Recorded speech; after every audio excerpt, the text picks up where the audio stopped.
नमस्कार। न्यूज़ क्रांति की ऑडियो समाचार सेवा आज क्या हुआ में सभी सुनने वालों का हार्दिक स्वागत है। एक नज़र देश दुनिया की तमाम बड़ी खबरों पर। दिल्ली के स्वास्थ्य मंत्री का बयान, दिल्ली में नहीं लगेगा लॉकडाउन लेकिन सार्वजनिक स्थलों पर होली मनाने पर रहेगी रोक। होली के मद्देनज़र दिल्ली मेट्रो की सेवाएं दोपहर 2:30 बजे से होंगी शुरू। पश्चिम बंगाल और असम में विधानसभा चुनावों के पहले चरण के लिए डाले गए वोट। भारत बांग्लादेश ने किए 5 समझौतों पर हस्ताक्षर। ढाका को मिले 12 लाख कोविड टीके और 109 एम्बुलेंस। और म्यांमार में विरोध प्रदर्शन में 91 लोगों की मौत। अब समाचार विस्तार से। कहते हैं ओल्ड इज गोल्ड कहलाता है, इसलिए तो कानपुर आज भी दुलारी ज्वेलर्स ग्रुप पर अपना भरोसा जताता है। दुलारी ज्वेलर्स ग्रुप, कानपुर की pure old and trusted jewellery showroom. Visit की Dulari jewellers Kidwai Nagar and Dulari jewellers Lal Bangla. Delhi के स्वास्थ्य मंत्री सत्येंद्र जैन ने कोरोना के बढ़ते मामलों के मद्देनजर राजधानी में लॉकडाउन की संभावनाओं से इनकार करते हुए लोगों से होली का त्यौहार सार्वजनिक स्थल पर न मनाने की अपील की है। साथ ही उन्होंने कहा कि इसका उल्लंघन करने वालों पर कानूनी कार्रवाई की जाएगी। सत्येंद्र जैन ने शनिवार को कहा कि होली का त्यौहार अपने परिवार में ही खुशीपूर्वक मनाएं। ऐसा कार्यक्रम न करें जिससे कोरोना का विस्फोट हो जाए।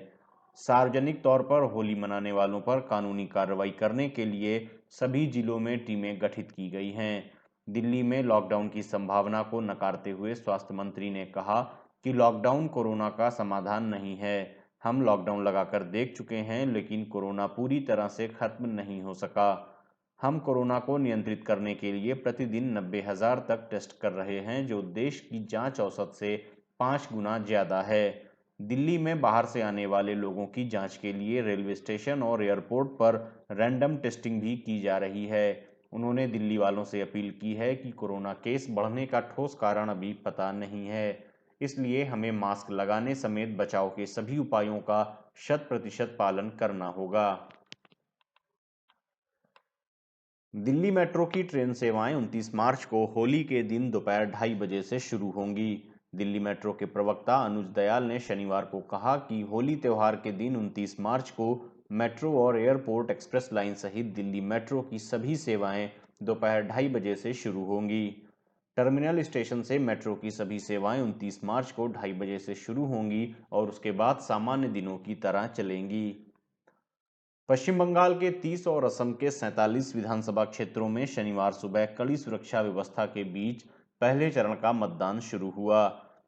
पश्चिम बंगाल के 30 विधानसभा क्षेत्रों में कुल 191 उम्मीदवार अपनी किस्मत आजमा रहे हैं। राज्य में 73 लाख से ज्यादा मतदाता 10,288 मतदान केंद्रों पर अपने मताधिकार का प्रयोग करेंगे।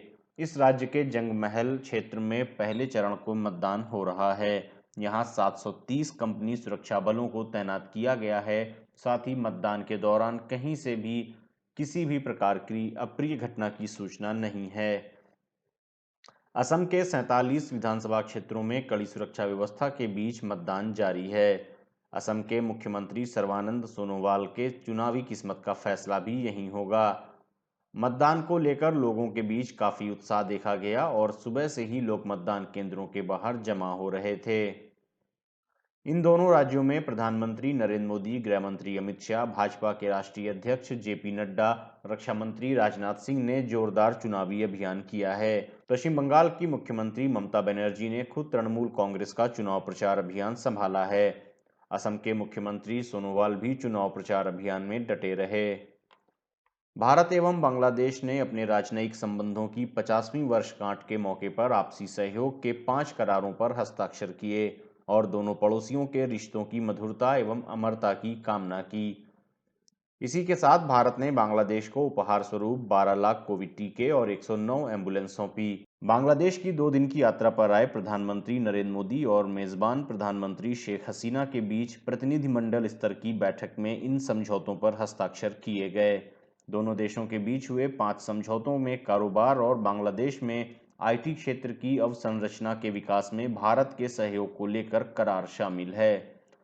बैठक में बांग्लादेश के विदेश मंत्री अब्दुल मोमिन, भारत के विदेश सचिव हर्षवर्धन श्रृंगला और भारत के उच्चायुक्त विक्रम दुरैस्वामी भी उपस्थित रहे।